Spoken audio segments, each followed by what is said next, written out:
Good morning. So welcome you all in Say Hi at 5 Challenge Day 30. हर दिन एक खूबसूरत morning, एक खूबसूरत सुबह के साथ जागना, सूरज से पहले उठना, और यही समय होता है जब आप सूरज की आंखों में आंखें डाल के देख सकते हो। अदरवाइज तो आप ऊपर भी नहीं देख सकते सूरज की तरफ, भले वो बादलों के बीच हो फिर भी नहीं देख सकते बहुत बार। और यही समय होता है कि सूरज की आंखों में आंखें डाल लो, उससे एनर्जी ले लो और पूरे दिन की एनर्जी ले लो। और यह समय हम जल्दी उठ के क्या करते हैं, तो एक कॉन्फिडेंस महसूस करते हैं कि इतनी जल्दी उठे, हम अपनी बॉडी को चुस्त बनाते हैं, फिट बनाते हैं, माइंड को चुस्त करते हैं। और क्योंकि आने वाला दिन होता है वो इतनी चुनौतियां भरा होता है, इतने सारे चैलेंजेस लेके आता है, और हमें इस दिन के लिए फिट रहना ज़रूरी होता है। इसीलिए हम इतनी सारी एनर्जी सुबह ही ले लेते हैं। और जब ये कोटा हम कंप्लीट करते हैं तो पूरा दिन बहुत अच्छे से गुजार सकते हैं, बहुत कॉन्फिडेंटली गुजार सकते हैं। और that's the key of this mission, सवेरे जल्दी उठना। और ये करना तो हमें ही पड़ता है, ऐसे नहीं कि कोई और करता है हमारे लिए, कोई और उठता है। हाँ, हम 4 अलार्म लगाएंगे और सो जाएंगे, क्या फायदा। घर में कोई और है जो हमें जगाता है। Good morning Sonali. घर में कोई और है हमें जगाता है, ठीक है, लेकिन उठना तो हमें ही है, बिस्तर छोड़ के हमें ही बाहर आना है, तो करना तो हमें ही ये चीजें। ऐसे नहीं कि कोई और हमारे लिए कर रहा है। अब उठने के बाद एक्सरसाइज हमें ही करनी है, रीडिंग हमें ही करना है, कोई चीज नई सीखनी है, मेडिटेशन करना है, जर्नल लिखना है, जो भी करना है हमें ही करना है। और हम जब तक अपने आप से ईमानदार नहीं रहेंगे इस मामले में, तो कोई फायदा नहीं है। क्योंकि when we are able to look in the mirror and say yes I have done it, that's more important. जब तक ये नहीं होता तब तक कोई फायदा नहीं है, क्योंकि हमें पता होता है कि हम सही से कर रहे हैं या नहीं कर रहे हैं। तो ईमानदारी आज के ज़माने में भी आउट ऑफ फैशन नहीं है। हाँ, ऐसे हो सकता है कि टेम्पररी तौर पे हमें लगता है कि ऑनेस्टी का कुछ फ़ायदा नहीं है यार, लेकिन लॉन्ग टर्म में ऐसा नहीं होता, एटलीस्ट अपने आप के लिए तो नहीं। और एटलीस्ट ये होता है कि हम लोग अच्छे से सो सकते हैं। अगर ईमानदारी से ईमानदारी से हमने कोई काम किया है तो एटलीस्ट सोना तो ठीक से होता है, और जो अच्छे से सो सकता है वो जल्दी जाग सकता है। ये वीडियो पराग सर ने मेरे साथ शेयर किया था कुछ दिन पहले ईमानदारी के बारे में।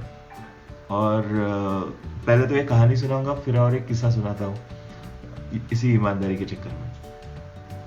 तो एक बहुत बड़ी कंपनी का फाउंडर, जो उस कंपनी का सीईओ है, obviously he is at the age of retirement.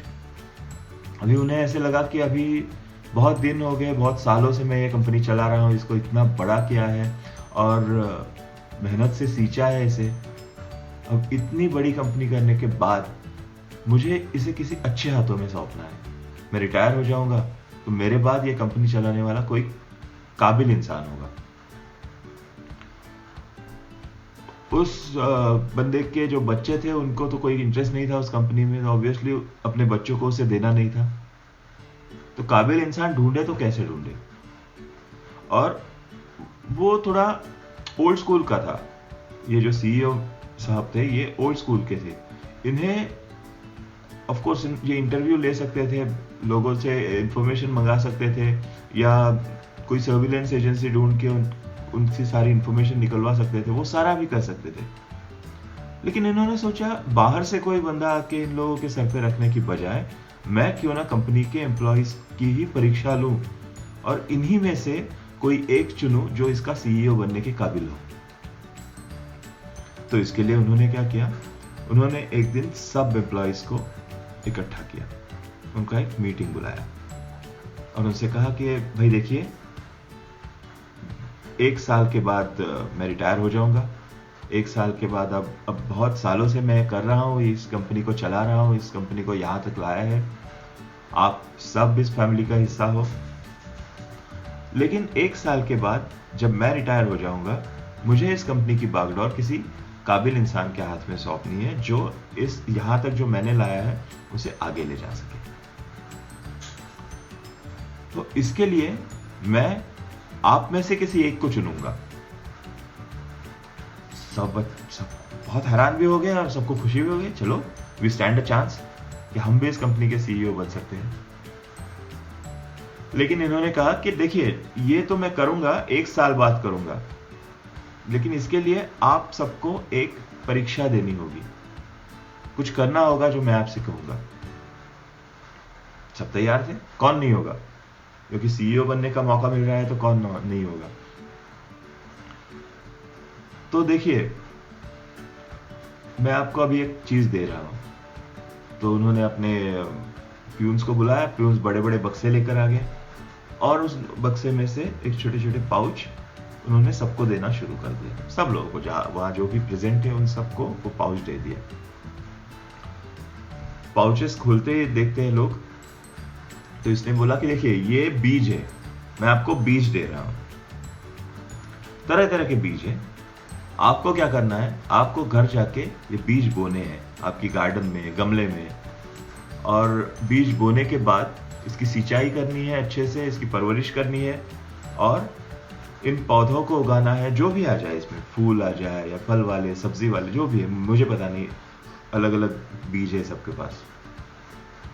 तो सबको इसकी अच्छे से परवरिश करनी है। 1 साल बाद एक गमला मेरे लिए लाना है, एक गमला जिसमें एक अच्छा खिला हुआ पौधा हो। आप करेंगे? तो सब बोले हाँ, क्यों नहीं। अब सभी लोग चले गए अपने अपने घर और बीज बोया, किसी ने गार्डन में बोया, किसी ने गमले में बोया, पानी डाला, खाद डाला और उसकी ढंग से परवरिश करने लगे। दिन बीतते गए, 7-8 दिन, 15 दिन, महीना। फिर ऑफिस में चर्चे होने लगे, मेरा पौधा इतना बड़ा हो गया है, मेरा पौधा इतना बड़ा हो गया है। फिर कुछ दिन बाद बोलते हैं कि मेरे पौधे में अब छोटे छोटे फूल आने शुरू हो गए हैं। उनमें से एक बंदा था जैक। जैक बेचारा कुछ नहीं बोलता था। जब भी ये सारी चर्चाएं होती थी, जैक कुछ नहीं बोलता था, जैक दुखी रहता था। तो सारे उससे पूछते कि क्या बात है भाई, जैक कुछ नहीं बोलता। जैक के घर पे जैक और उसकी पत्नी ने, दोनों ने मिलके इसकी सिंचाई की थी, बीज बोया था और खाद डाला था, अच्छी मिट्टी डाली थी, लेकिन कुछ नहीं फायदा, कुछ फायदा नहीं हुआ। एक पत्ता भी नहीं आया, एक अंकुर भी नहीं आया। इसके लिए वो मायूस थे कि इतनी कोशिश हम कर रहे हैं, इतनी मेहनत ले रहे हैं, लेकिन फायदा तो कुछ हो नहीं रहा है। एक भी अंकुर तक नहीं आया, एक हरा पत्ता नहीं दिखा। फूल तो आगे की बात है, फूल तो छोड़ ही दो। और सबके देखो, जैक बोलता अपनी पत्नी से, देखो ना सबके फूल आ रहे हैं, सबके पौधे अच्छे अच्छे बड़े हो रहे हैं, ये हमारे साथ क्या प्रॉब्लम है। तो लगता है कि मतलब हमारी किस्मत में ही नहीं है। तो पत्नी बोली किस्मत जैसी बात मत करो, मेहनत तो हम कर रहे हैं, वो हमारे हाथ में है, हम वो करते रहेंगे, एक ना एक दिन अंकुर भी आ जाएगा। दिन बीतते गए, महीने गुजर गए, अब पूरा साल होने को आया। सबके पौधे अच्छे अच्छे आ रहे थे, सब फोटो शेयर कर रहे थे अपने ग्रुप्स में, दिखा रहे थे एक दूसरे को। जैक की मायूसी और भी बढ़ती गई। जब 1 साल बाद वो दिन आया जिस दिन ये गमला लेकर इन लोग को ऑफिस में जाना था, जैक अपनी पत्नी से कहता है कि मैं तो नहीं लेके जाऊंगा, क्या फायदा है मैं खाली गमला लेके जाऊंगा, गमला है उसमें मिट्टी है और सब लोग तो लेके आएंगे, अच्छे अच्छे पौधे लेके आएंगे, तो मैं खाली गमला लेके जाऊं, क्या फायदा। तो पत्नी बोली ऐसा मत करो, अब इतने दिन, इतना एक पूरा साल भर हमने इसे सींचा है, इसमें पानी डाला है, अब एक इससे रिश्ता सा बन गया है, हमारे लिए उतना ही कर सकते थे हम तो बीज में हाथ डाल के बीज को फोड़ के उससे अंकुर तो नहीं निकाल सकते थे। हम ज्यादा से ज्यादा हमारी मेहनत ये थी कि हम उसमें पानी डाले, खाद डाले, वो हमने किया, लेके जाओ। उसने अपनी पत्नी की बात मानी, वो गमला लेकर ऑफिस में चला गया। ऑफिस में तो बिल्कुल फूलों का गुलदस्ता खिला हुआ था हर टेबल पे, बहुत अच्छे अच्छे फूल थे, पूरे हरे भरे पौधे थे, ऑफिस का माहौल ही बदल गया था और हर जगह खुशबू आ रही थी, अच्छे अच्छे सुंदर से फूल खिले हुए थे और हर कोई एकदम प्राउड फील कर रहा था, देखिए मेरा पौधा कैसे गर्व के साथ सबको दिखाता था। और फिर अपने सीईओ साहब आ गए, बहुत खुश थे, देखा उन्होंने हर टेबल पे फूल खिले हैं, पौधे खिले हैं, गमले लाए लोगों ने, तो वो ऐसे ऑफिस में हर टेबल के चक्कर लगा के देख रहे हैं, बहुत सुंदर है, बहुत सुंदर है। दूर एक कोने में जैक खड़ा है, मायूस बेचारा, उसके गमले में कुछ नहीं है। और सीईओ साहब ने सब कुछ देखा और बहुत अच्छा है, बोले बहुत सुंदर, आप लोगों ने काफी मेहनत की है। तो आज का दिन ये है कि इस कंपनी को जब से मैंने खड़ा किया है, एक भी दिन ऐसा नहीं आया कि मैं यहाँ नहीं आया। आज के बाद मैं यहाँ नहीं आऊंगा क्योंकि ये मेरा आखिरी दिन है इस कंपनी में बतौर सीईओ। और कल से मेरी जगह लेगा, उसका नाम मैं आज अनाउंस करूंगा। उन्होंने देखा कि अरे वो दूर कोने में कौन खड़ा है जिसके गमले में कुछ नहीं है। तो जैक बेचारा सामने, सर मेरा नाम जैक है। हाँ जैक, आओ आओ। और उन्होंने अनाउंस किया कि आज के बाद, आज मेरे बाद कंपनी का सीईओ बनेगा ये जैक। सब हैरान, ये क्या हुआ भाई, जैक क्यों? सर उसके गमले में तो फूल भी नहीं आया, पत्ता तक नहीं आया, आपने उसे कैसे चुना? इसका मतलब आप पहले से तय कर चुके थे, हमसे क्यों मेहनत करवाई साल भर? तो बोला मेहनत तो आपने की है, मेहनत तो इसने भी की है। क्यों भाई, पानी डालते थे ना? हाँ सर डालता था। तो मेहनत तो सबने की है, लेकिन ईमानदारी किसके पास है? मेरी कंपनी वो चलाएगा जो ईमानदार होगा। बेईमान लोगों के लिए, फेक लोगों के लिए मेरे पास जगह नहीं है। सब देखने लगे एक दूसरे की तरफ हैरानी से। वही जो बीज मैंने दिए थे आप लोगों को, वो उबले हुए बीज थे, उसमें से कुछ नहीं निकलने वाला था, कभी नहीं निकलता। आप जितना खाद डालो, जितना चाहे पानी डालो, जितनी चाहे और मट्टी ला के डालो, कुछ नहीं निकलने वाला था। आप सबने बाजार से नए बीज लाए होंगे, आपने देखा कि ये तो बीज नहीं आ रहे, फिर मैं हार जाऊंगा, मैं सीईओ नहीं बन पाऊंगा, तो आपने नए बीज लाए, उनको उनको बोया, उसकी सिंचाई की। अब ये जैक बेचारा ऐसे, उसने कुछ नहीं किया, ईमानदारी से उसी बीज को बोता रहा, उसी बीज की सिंचाई करता रहा। और पौधे नहीं भी आए तो गमला लेकर आ गया कि देखिए भाई ये रिजल्ट है। तो ईमानदारी चाहिए मुझे, और इसीलिए जैक आज से सीईओ है। तो honesty never goes out of fashion I guess. और कभी भी ऐसे होता है, बहुत बार होता है कि मुश्किल में आ जाते हैं, हम सख्ते में आ जाते हैं किसी क्लाइंट के सामने, अपने बॉस के सामने, अपने कोलीग के सामने या सीनियर्स के सामने, जहाँ पे हम ये सोचते हैं कि ये जो बात हमें बोली गई थी, ये काम करने के लिए बोला गया था, हमसे हो नहीं पाया है, कमिटमेंट पूरा नहीं कर पाए। उस टाइम अगर हम झूठ बोल के निकल जाते हैं उस टाइम के लिए, सिर्फ कर भी सकते हैं, लेकिन लॉन्ग टर्म में ईमानदारी काम आती है कि उसे हम जब व्हेन वी कम क्लीन कि भाई ऐसा ऐसे हुआ है, हमसे हो नहीं पाया अभी तक, करूंगा पक्का, मेहनत कर रहा हूं। कुछ समय के लिए होते हैं वो लोग, गुस्सा होते हैं, फेस करना पड़ता है, गलती तो करते हैं हम, लेकिन बाद में उसके एटलीस्ट ये ब्राउनी पॉइंट जो होते हैं कि हाँ ये ईमानदारी वाला पॉइंट हम जीत जाते हैं। I was in 6th class, 6ठी क्लास में था मैं, और उस टाइम एक रामायण की एग्जाम हुआ करती थी। रामायण की एक बुक आती देते थे एग्जाम के लिए, आप रजिस्टर करो, रामायण की बुक ले लो और वो बुक की पढ़ाई करो। एक दिन होता था, उस दिन एग्जाम होता था, और वो एग्जाम आप दोगे तो जो भी मार्क्स है उसका क्या है क्या नहीं, सर्टिफिकेट अभी तक है मेरे पास। तो ऐसी एग्जाम थी, कुछ क्लास के 12-15 बच्चे हम लोगों ने दे दिया, वो रजिस्टर कर लिया अपने आप को, और एग्जाम का दिन आया। पढ़ाई तो करके आए थे, एग्जाम का दिन संडे का था, क्योंकि ये करिकुलम में था नहीं, तो ऑब्वियसली वो संडे के दिन एग्जाम रखा हुआ था। अब संडे के दिन सुपरवाइजर आ गए, सुपरवाइजर को देख के हम लोग खुश हो गए, क्योंकि वो हमारे एक सर थे जो बहुत फेवरेट सर हुआ करते थे, एंड एज ए सुपरवाइजर वो बहुत लिबरल हुआ करते थे, बिल्कुल ध्यान नहीं देते थे, एकदम आराम से।